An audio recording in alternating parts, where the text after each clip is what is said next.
Familie hat, dem geht es gut.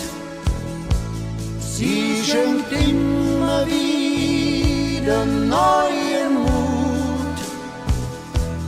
Wer Familie hat, steht nicht allein.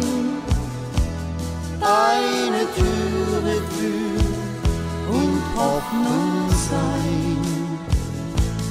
Wer Familie hat, weiß, es gibt einen, der sich sorgt und hofft, dass nichts passiert.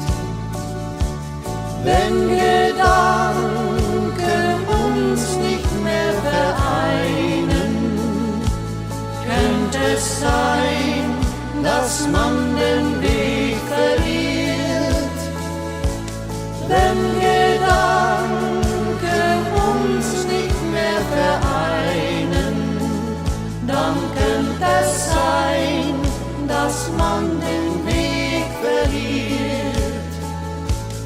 Doch Familie heißt auch etwas geben, heißt nicht ich, das heißt doch wir.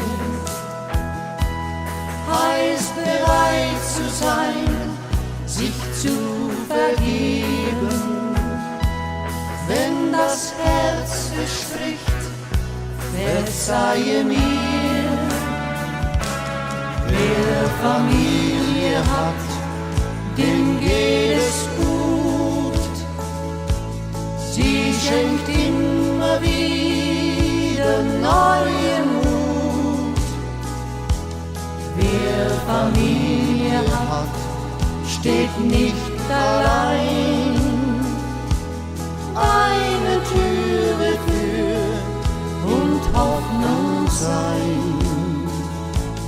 Wer Familie hat, weiß, es gibt einen, der sich sorgt und hofft, dass nichts passiert.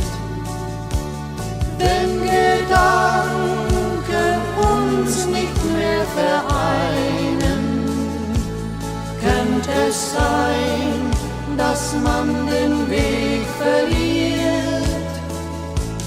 Wenn Gedanken uns nicht mehr vereinen, dann könnte es sein, dass man den Weg